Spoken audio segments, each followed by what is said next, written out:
Welcome in, welcome in. Oh, that was a doozy, that game. That was definitely a doozy.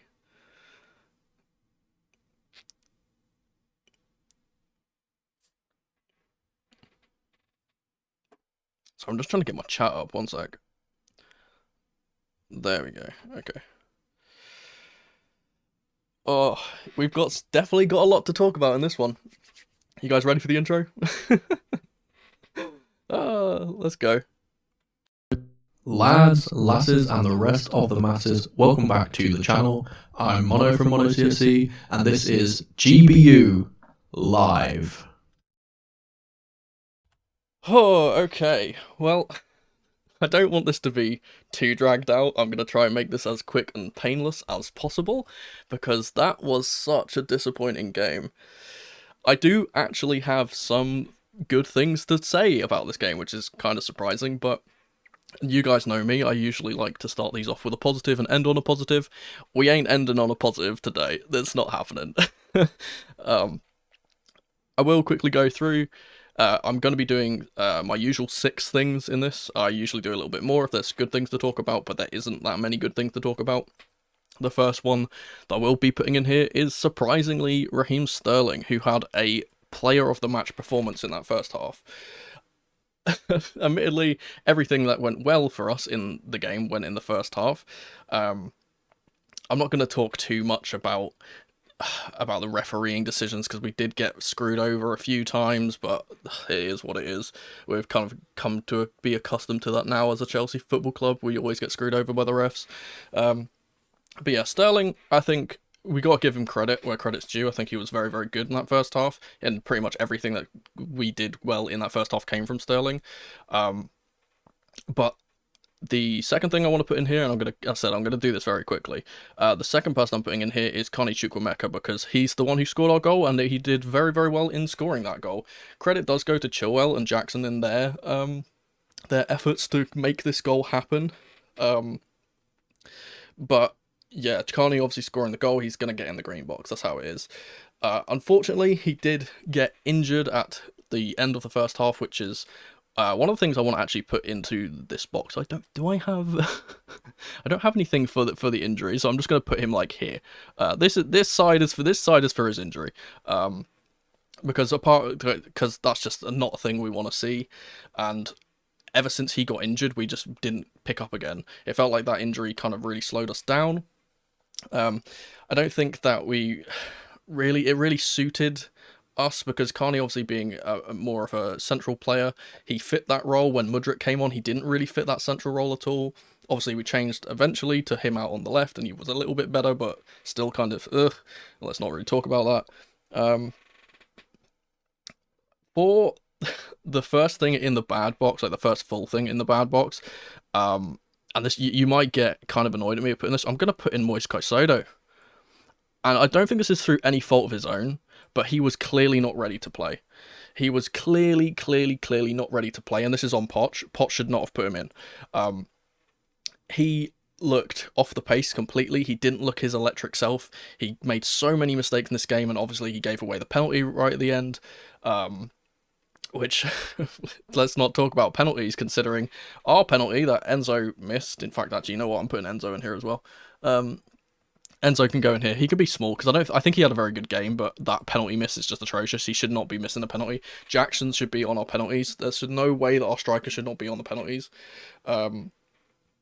But yeah, I'm going to put Fernandes there for the penalty miss. But obviously we did get screwed over, because as Sky Sports showed, obviously I was watching on Sky Sports, Thomas Souček, again being the centre of attention after a West Ham Chelsea game. Who would have thought of encroaching in the box, and that penalty should have been retaken, and we probably would have scored from it a second time.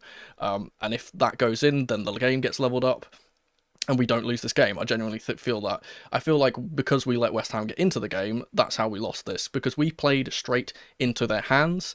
And the first thing that's going in the ugly box is for Pochettino and his tactics, because I don't know what the hell he was thinking. I genuinely have no clue. After seeing the Liverpool game, why he thought the 3 at the back / 5 at the back was a good idea. I know he likes to say that he's playing Colwill as a left back, but he's not. It's not, is it? If Chilwell's on the pitch and we have 3 centre backs on the pitch, it's a 3 at the back.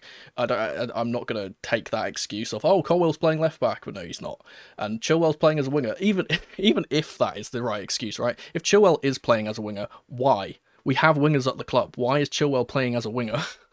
I know maybe it's because of captaincy, and maybe if James was on the pitch and not injured, that wouldn't have happened, but absolutely ridiculous to play that system after how poor we were against Liverpool. And exactly everything that I said in my preview came true. I said that if we let West Ham sit back and play on the counter, they'll beat us. That's exactly what we did. We let them sit back, we let them counter us, and we conceded because of it.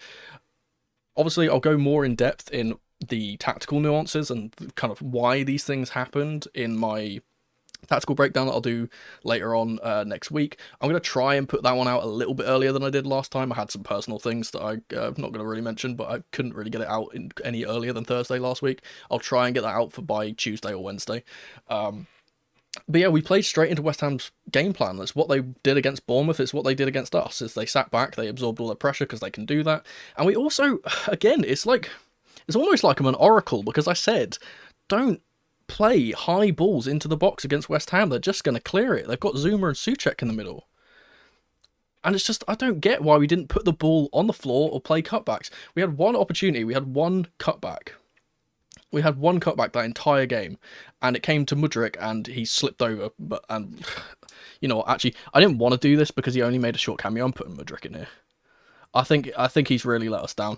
I don't know if it's because his confidence has been shattered because he didn't get started, and maybe he kind of, not getting started two weeks in a row can kind of do that to a player. Can kind of be like, well, what have I got to do? Some players go forwards with that and thinking, okay, I need to prove a point. Some players go backwards with that. I think he's gone backwards with that. I don't think he was very good in this game. I'm actually going to put this here because it was very questionable performance from Mudryk. But overall, as I said, I don't want to blame individual players for individual mistakes too much, because overall I think that the game did just come down to Poch just not getting it right. And that's okay, some managers will do that, but he needs to fix up for next week. If we don't get a win in our next game, then there's going to be some serious questions asked of him, because we should have won this game, we could have won this game, and we just didn't, and we got embarrassed. Quite frankly, we got embarrassed by a West Ham team that's not very good. So the last thing I'm going to put in this ugly box real quick before I go on a really big rant and get really ruin my weekend is I'm going to be putting in the ugly box is for our defensive lapses. I'm going to actually put let's put Colwill and Disasi in here. Where is Disasi? Because these two were massively at fault for the first goal, and I can't understand how I said this before. I said this in my preview that Antonio is so good at holding up the ball. He's one of the most strongest players I've ever seen play in the Prem. But how can two centre backs get muscled off the ball and just easily let him shoot? Questions will be asked of Sanchez too. But I think, it's right in the corner, so I'm not really sure about Sanchez. Maybe he can save a penalty, but then again, penalties are 50-50, so I'm not going to put too much issue on Sanchez. We definitely could do better than Sanchez, but I'm not going to blame him for that. That's definitely down to our defensive errors. And it's crazy, considering we play 3 at the back, or 5 at the back, or whatever you want. We put an extra centre-back on, and they still can't stop Antonio, and he was on his own. It's just, it's ridiculous to me that we can completely forfeit all of our offensive pressure that we had to put on an extra centre-back, and we still can't defend. And again, this is down... the only person you can blame it is Poch. You can't blame anyone else, because the structure is not what we practice in pre-season. We looked really good in pre-season against Premier League opposition. We played Brighton, we played Newcastle, we played Fulham. We looked good against those teams, playing the 4 at the back. The only team that we played 3 at the back against was Wrexham, and we looked terrible whilst we did it. And then when we swapped to the 4 at the back, we started beating them. I don't understand why he's decided to do this. I guess maybe he had plans of trying to shut up shop against Benrahma and Bowen, because they're very dangerous on the wings. But they don't play like that. West Ham don't play as a traditional 4-3-3. They always sit back and they play in more of like a 4-5-1 with Antonio up top, which is what I said in my preview. Yeah, I just feel like he got it wrong. I just don't really know. Obviously, I'm going to have to go back and watch the game again, and I'll psychoanalyze everything for my breakdown later next week. But like, it's just confusing to me because I don't see what he was trying to do. That's the main thing that's annoying, is because usually when you see managers do something a bit rogue or a bit different, there's a reason for it. I couldn't see a reason for this. No, we saw it against Liverpool, it didn't work. If I was a manager, obviously I'm not a manager, and I'm sitting here behind a computer screen, so I can't really say anything on this, but if I was a manager, if I tried something in one game and it didn't work, I would abandon it and not do it again. There is a definition of an insanity, is trying the same thing over and over again and hoping it works. So, I don't know.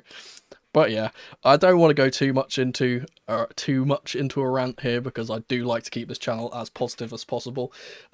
Hopefully, with a very much weaker opposition next week, we can actually get a result, and we won't be sitting here thinking that my weekend has been ruined. But yeah, thanks everyone for tuning in. I will quickly hit the outro here, and I'll catch you guys next week. See ya.